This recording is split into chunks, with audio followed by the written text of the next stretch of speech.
Bueno, muchísimas gracias. Bienvenidos a todos los asistentes que se conectan esta noche a la actividad académica de diferentes instituciones, diferentes programas de posgrado e incluso de diferentes ciudades. Un saludo muy especial al doctor Restrepo, presidente de la Cundinamarquesa. En contados minutos se conecta el doctor Darwin Cohen, secretario académico.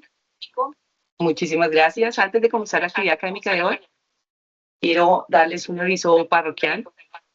Están abiertas las inscripciones para nuestro Congreso de la CUNDI 2025 acá en Bogotá. Así que, por favor, no duden en inscribirse antes de que se agoten los cupos, por favor, para todos.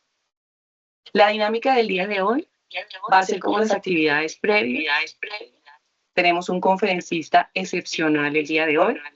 Así que, por favor, todas las preguntas o dudas que surgen, no duden en consignarlas a través del chat para poderlas resolver al final.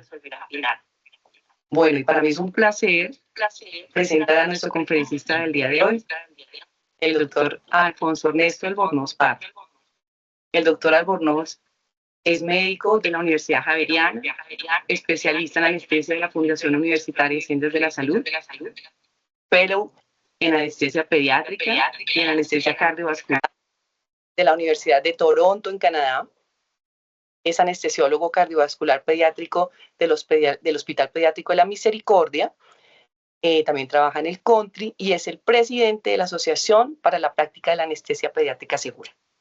Además, personalmente es un gran amigo, un excelente colega, un gran colaborador que siempre está dispuesto a participar en todas estas actividades que lo que buscan es que anestesiólogos como por ejemplo yo, que no estamos en contacto directo con estas técnicas y con este tipo de pacientes, pues podamos actualizarnos y podamos informarnos al respecto. Ernesto, bienvenido y de verdad que es un placer tenerte aquí con nosotros. Muchísimas gracias. El auditorio es todo tuyo. A ti, Caro, muchas gracias. Gracias por la presentación. Bueno, vamos a hacer aquí la parte que me pone nervioso siempre, que es compartir pantalla.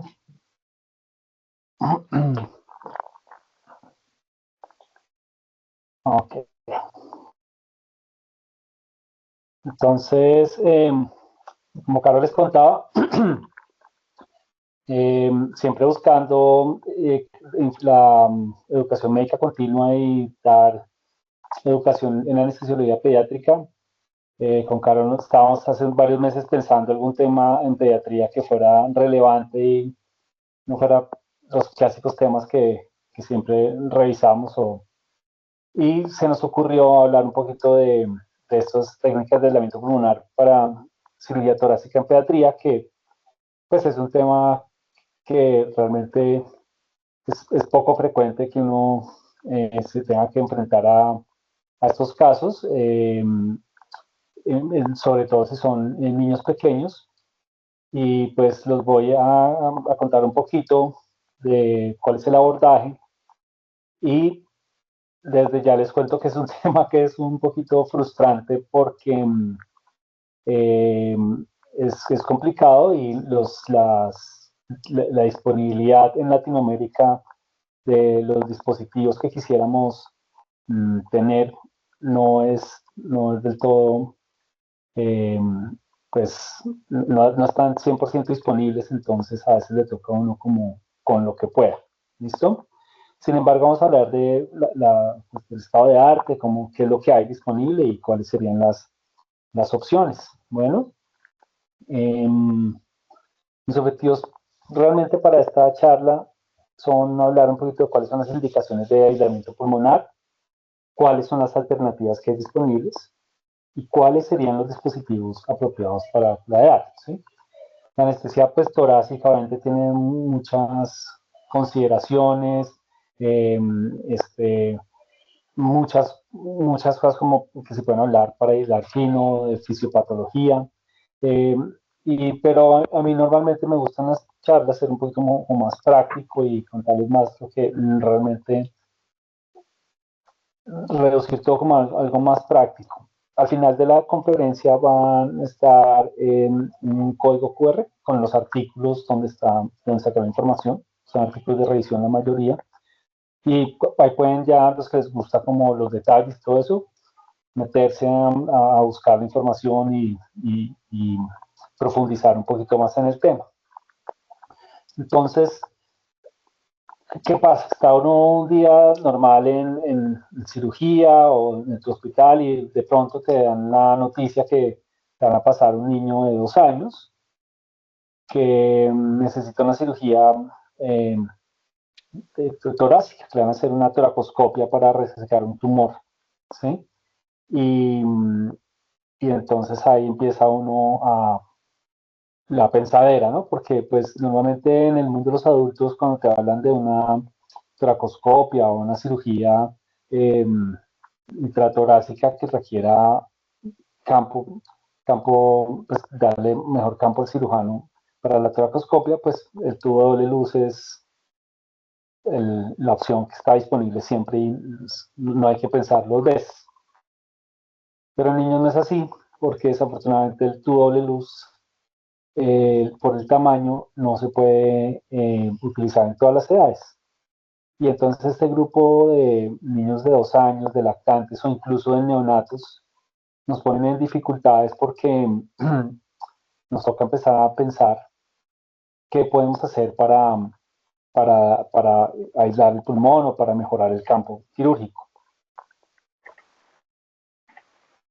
Las consideraciones anestésicas, antes de entrar como en la materia del aislamiento pulmonar, pues en estas cirugías en pediatría, son muy parecidas a las de los adultos, entonces siempre hay que considerar la monitoría invasiva, eh, anestesia total intravenosa versus inhalada, escoger pues, el manejo de la vía aérea y preguntarse si el paciente requiere anestesia regional. En este caso en particular, que es una toracoscopia para un tumor de ¿qué? Un tumor intratorácico que está reduciendo con quimioterapia de un niño que por lo demás es sano, que el pulmón pues no está afectado.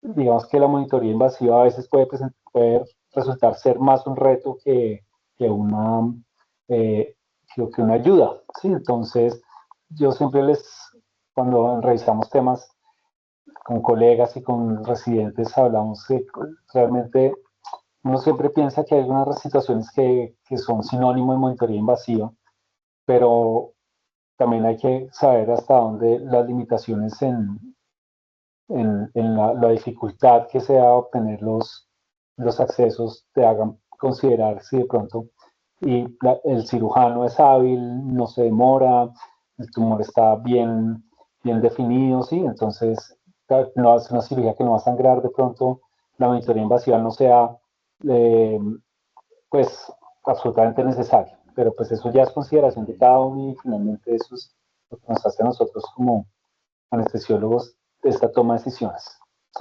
Con respecto a anestesia activa y con gas, pues realmente cualquiera de las dos opciones es válida.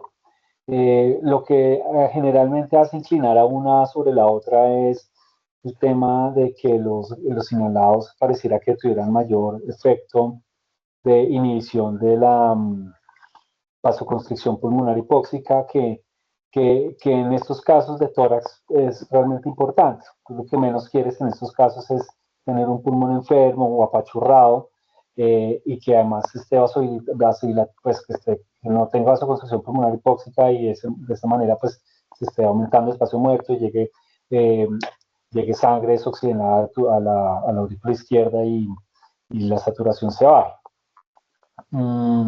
Entonces, tal vez por esta razón la anestesia activa sería como preferible, pero también en pediatría en un niño de 2 años, pues es otro tema totalmente para discutir y podría ser también una dificultad, ¿no? Y lo que estamos habituados, que es nuestra anestesia balanceada, SEO, REMI, pues no está mal tampoco y podría como hacer el trabajo. Y la anestesia regional, pues si es una tracoscopia, yo no me obsesiono con este tema. Diferente es con si es una toracotomía. Pienso que si es para toracotomía, la anestesia regional definitivamente debe considerarse. Entonces entremos a hablar en materia con respecto al manejo de la vía aérea. Bueno, y el manejo del ventilador, ¿no? Entonces también es un tema que no vamos a profundizar acá, pero obviamente hay que empezar a pensar que la ventilación unipulmonar requiere unas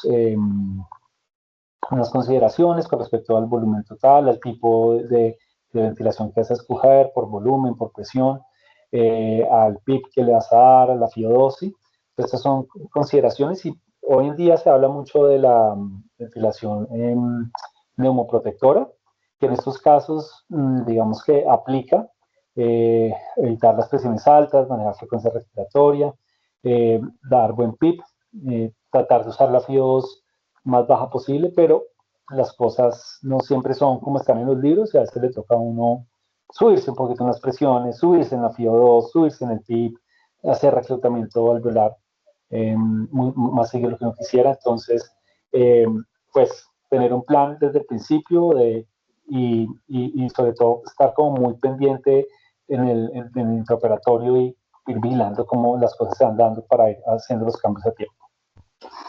Entonces, ¿cuándo nos toca aislar un pulmón? Entonces, la literatura habla básicamente de 3 indicaciones.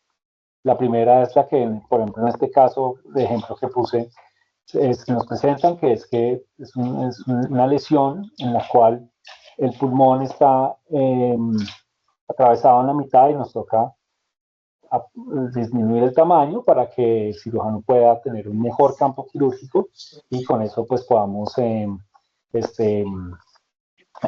darle mejor campo operatorio al cirujano. Otra indicación que es muy importante es cuando hay un pulmón que está muy enfermo, puede haber sangrado. Ahora no suba en 2 horas. ¿Cómo hace? Claro, si quieres, ya me queda alguien con el micrófono abierto.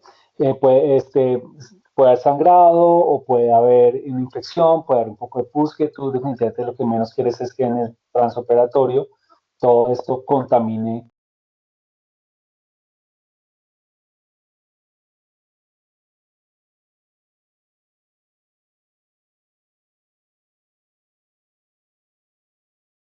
Doctor Albornoz, no lo estamos oyendo. Está con el micrófono cerrado. Te desconectó el micrófono, Ernesto.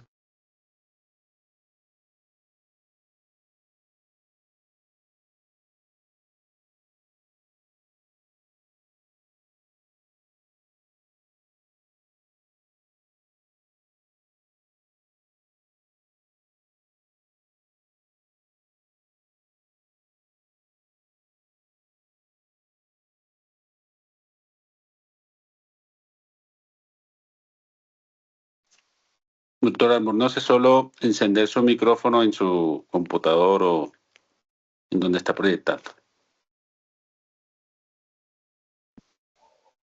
Ya, es que creo que cuando les pedí que silenciaran a alguien, me silenció a mí también, pero ya se está oyendo, ¿cierto? Sí, ya, perfecto. ¿Qué fue lo último que dije? ¿Qué fue lo último que me oyeron? Estamos hablando de las indicaciones, La parte ¿cierto? de aislamiento con infecciones, que lo último que queremos es que se disemine todo por toda la cavidad. Perfecto, y lo mismo con los tumores. Y ya la tercera indicación es cuando los niños tienen alguna condición típicamente congénita, como fístulas broncopulmonares o como bulas o cosas así, en las cuales nos toca como aislar algunos sectores o algunos bronquios en específico para que la ventilación se pueda llevar a cabo. ¿Sí? No sé, como sea una fístula broncopleural o una fístula broncocutánea, sí, entonces que tiene mucho escape, entonces le toca a uno como bloquear ese sitio donde está la fístula y ahí es muy útil pues, el aislamiento pulmonar. Que no habla de aislamiento pulmonar, pero también uno puede llegar a ser tan fino como llegar a un bronquio fuente, ¿sí? No necesariamente el bronquio a uno de los bronquios principales, sino a otra de las subdivisiones bronquiales. Entonces, si es posible llegar con el fibro, pues uno podría incluso aislar solamente un segmento pulmonar. ¿Sí? Y bueno, ¿y qué contraindicaciones? Entonces está que no se pueda colocar bien el dispositivo, que definitivamente tenga muchos inconvenientes en ubicarlo. Como les explicaba, este tema es muy frustrante porque uno se sabe la teoría perfectamente, pero a la hora de la verdad, que las cosas funcionen en pediatría y en estos niños tan chiquitos, son complicadas. Por ejemplo, uno de los artículos que les vamos a dar al final, que les recomiendo mucho, habla que una de las como dificultades que uno se enfrenta comúnmente a esto es no escoger bien el dispositivo. Y lo que pasa es que estamos muy acostumbrados como a hacer los cálculos mentales de qué tubo utilizar, pero cuando el tubo tiene que ir un poquito más profundo, ¿sí? O necesitas que quede selectivo, a veces el tamaño que escogiste inicialmente o el tamaño que pasa fácilmente por las cuerdas vocales no va a entrar tan fácil a los bronquios fuentes o más allá, ¿sí? Entonces, incluso ellos dicen que uno debería incluso ser tan juicioso como medir en el TAC cuánto miden el diámetro de los bronquios o del segmento que quieres bloquear y con eso compararlo con respecto al tamaño del tubo que vas a utilizar, su diámetro externo. Y acuérdense, aquí es muy importante acordarse que los tubos, las medidas que citamos nosotros, no, que el tubo 3,5, que el tubo 5,5, ese es el diámetro interno.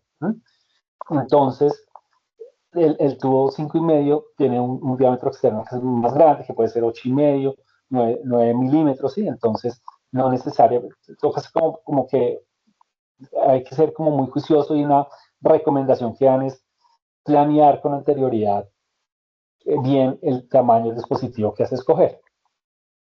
Y la otra contraindicación es que a pesar de que utilices el dispositivo, lo acomodes y todo, el paciente esté súper desaturado, no lo puedes ventilar bien, hay mucha presión, hay mucha resistencia en la vía aérea, se satura, no se logra ventilar bien el paciente, entonces pues en estos momentos en el que le toca a uno devolverse y recuperar al paciente y revisar y si definitivamente pues no se puede, no es seguro proceder con un paciente que va a estar durante un transoperatorio mal ventilado y desoxigenado. Entonces, como les explicaba, siempre que uno tiene en mente un paciente y le dice, no, nada, tenemos que hacer un aislamiento pulmonar, uno siempre piensa en el tubo de luz, pero ¿a quién le podemos utilizar el tubo de luz en esta población pediátrica que es tan amplia, ¿sí? Que va desde los lactantes hasta los adolescentes, ¿no? Entonces, desafortunadamente, el tubo de luz podemos empezar a considerarlo a partir de los 8 años. De ahí para abajo no es una opción. Y eso es si tienen el tubo más pequeño, que es de tamaño 26 French. Entonces, los niños, los lactantes, los escolares, si de entrada, si uno sabe que necesitas hacerle un aislamiento pulmonar y la ventilación unipulmonar, pues ya el tubo de luz, que es el gold estándar, ya pues con ellos no se puede utilizar. El tubo de luz, ustedes, estoy seguro que la mayoría pues están familiarizados, cómo funciona. Digamos que pues, no me toca entrar a explicar cómo ponerlo ni nada de eso. Y como les explicaba, pues el más pequeño es 26 French y hay una ecuación aquí que está ahí reflejada para calcular el tamaño del que le tocaría a tu paciente, ¿sí? Entonces, hablando pues de las frustraciones, normalmente en los hospitales hay 35 y 37 French, si estás de buenas 32, ¿sí? Entonces, no solamente de pronto no solamente a partir de los 8 años hay disponibilidad, sino que estos 35 y 62 son ya incluso para niños más grandes, de 12 años más o menos. Entonces, a pesar de que existiría la posibilidad de utilizar doble luz, poco probable que te lo encuentres en el hospital o si estás de buenas y consiguen ahí nada, entonces, ¿cómo se llama? En la bodega, el ventímetro que queda. Entonces, esto nos hace pensar en otras estrategias. Y la otra es considerar que no siempre que van a hacer una cirugía, en especial si es toracoscopia, aunque también por toracotomía, no siempre es necesario aislar el pulmón, ¿sí? Entonces, uno preferiría, ¿cierto? Por campo operatorio, por mejor ventilación del paciente, el pulmón no dependiente, el pulmón dependiente, toda esa carreta que no sabemos, ¿sí? Sin embargo, una opción que es muy válida en pediatría, sobre todo en los niños más chiquitos, es utilizar un tubo común y corriente, ¿sí? Entonces, esta es una estrategia que uno debe discutir con el cirujano, y la mayoría de los cirujanos pediátricos toleran, y sobre todo si es por tracoscopia, que uno lo ventile normal y el pulmón de estos niños, ellos con separadores, con compresas, con gasas, se abren el espacio y hacen la cirugía sin necesidad de que uno eh, aísle el pulmón. Obviamente, pues le toca a uno ayudarlos a ver un poquito, bajar un poquito el volumen total, bajar un poquito el PIB, son como cosas ahí que son importantes en estos casos, como mantener la comunicación con el cirujano eh, para llevarlos a cabo. Entonces, por ejemplo, yo que hago procedimientos de cardio pediátrico, supuestamente unas indicaciones de aislamiento pulmonar son la coartación de aorta, ¿sí?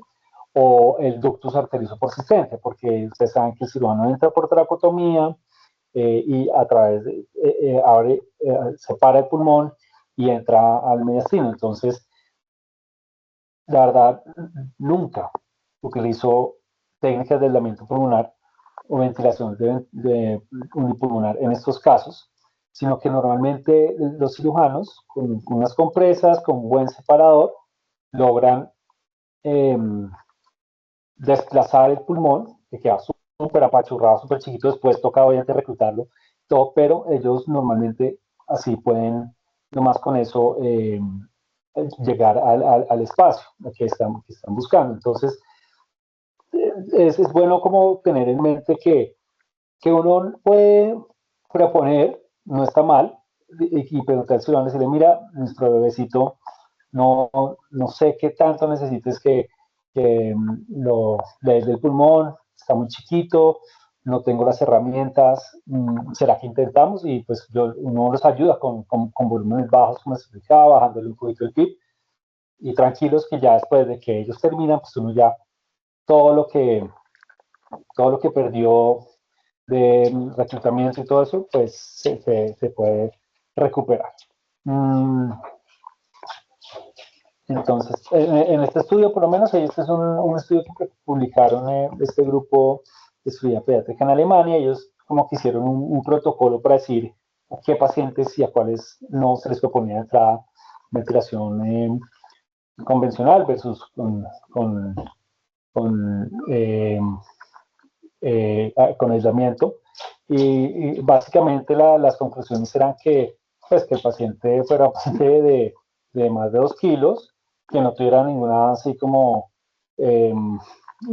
complicación mayor cardiorrespiratoria, y lo que hablaban es que típicamente funcionaba mejor para los lóbulos superiores y medio, no tanto para los inferiores o cuando eran procedimientos como muy localizados. Entonces, y según ellos, ¿dónde está la cosita? Según ellos, la tasa de conversión de tracoscopia a tracotomía y de atelectasias posoperatorias no, no era significativa comparando una con respecto a la otra. Entonces, pues es una opción. Para tener en cuenta cuando se utilice el tubo endotraqueal convencional, pues que funciona muy bien es cuando necesitas aislar un pulmón, ¿sí? Entonces, en este caso, van a trabajar en el lado derecho del paciente, ¿sí? Y entonces, pues tú lo ventilas solamente el izquierdo. ¿Sí? Pero no podemos utilizar, ya no viene a ser tan útil en los casos en que hay enfisema, hay escape, hay diseminación tumoral, hay hemorragia, hay infección, ¿sí? Hay edema, porque en estos casos, pues, el otro pulmón no está como tan protegido. Entonces,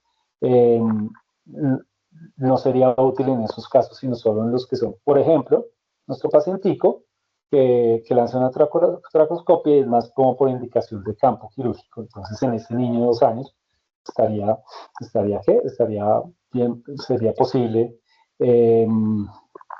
utilizar solamente un tubo convencional insinuado o selectivo en el pulmón. Ahora, en nuestro caso, pues es una lesión izquierda, ¿no? Entonces nos tocaría ubicar el tubo en el lado derecho, pues eso puede ayudarse uno con el fibro, ¿m? O está escrito, esto me parece muy chévere, este grupo, creo que es japonés, eh, propuso hace muchos años una opción que era para lograr la intubación selectiva del tubo, que es volteando la cabeza contralateral a la dirección en que tú quieras que se vaya. Entonces, por ejemplo, si tú quieres que el tubo se vaya izquierdo, pones la cabeza hacia la derecha y el tubo sea 180 grados y según ellos, en el 92% de los casos, se va al pulmón opuesto al que tenía la cabeza. La verdad, lo he intentado, no me ha funcionado, pero pues está escrito. Pero definitivamente yo creo que lo mejor es utilizar el fibro broncoscopio para siempre verificar la posición del tubo. Ahora, esa es otra de las frustraciones que tiene este tema, y es que el fibro no siempre tenemos del tamaño adecuado, ¿no? Entonces, se supone que uno, si va a utilizar el fibrobroncoscopio, tiene que ocupar menos del 50% de la luz del tubo. Entonces, si vas a utilizar un tubo 3,5, pues tienes que usar, ahorita vamos a hablar de los sonidos de los fibrobroncoscopios, pero tendrías que usar el fibro más pequeño, que es el de 2,2, que rara vez en las instituciones donde trabajamos nosotros está disponible. Entonces, más razones como para darnos cuenta que este tema, la teoría y todo está escrito, pero en nuestra práctica es muy difícil llevarlo a cabo. Entonces termina uno, pues, ¿cómo verificas la posición? No, pues, con la típica, la auscultación, con el focus, con ultrasonido, ¿listo? Para asegurarte que, pues, que el tubo está donde quieres. Y pasamos al mundo de los bloqueadores bronquiales, que son la respuesta, digamos, en pediatría. Y yo sé que la mayoría de nosotros no ha visto nunca un bloqueador bronquial, no mucho menos lo ha puesto y no sabemos cómo funciona. ¿Qué es un bloqueador bronquial? Un bloqueador bronquial es un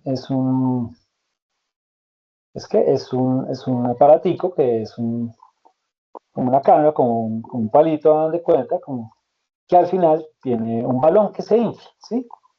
Entonces están diseñados especialmente, estos, por ejemplo, este que se llama ANT, para tener balones que son de alto volumen y baja presión. Y estos también vienen en diferentes tamaños, de 4 French, 5 French, 7 French, ¿listo? Y traen una cuerdita aquí al final para que ellos agarran el fibro, entonces se va uno con el fibro, ahorita les muestro la foto, y lo pone donde lo quiera y ahí inflas el mismo taponado, el neumo. Entonces, sino que hay veces que editan uno más chiquito, entonces, o que no tienen disponible, entonces hay personas que han descrito el uso de los catéteres de Fogarty, que saben que son los vasculares. A veces le toca a uno, o está escrito precisamente por esta dificultad de conseguir el dispositivo adecuado, utilizar herramientas pues fuera de lo pues, usual, ¿sí? Esos Fogarty, ¿qué problema tienen? Y es que son más blanditos y que además el balón es de poquito volumen y alta presión. Entonces, esos no están diseñados para estar expandidos pues toda la cirugía, y está descrito que se han lesionado los bronquios, se rompe la mucosa o se genera isquemia por la presión que generan estos balones. Entonces, básicamente, ahorita este aparatico está allí, ya les muestro cómo funciona. Y la manera en que lo pones, dependiendo del tamaño del paciente, ¿sí? Son dos opciones. Entonces, uno se mete el bloqueador bronquial por dentro del tubo. Entonces, lo que es gris es la tráquea, ¿sí?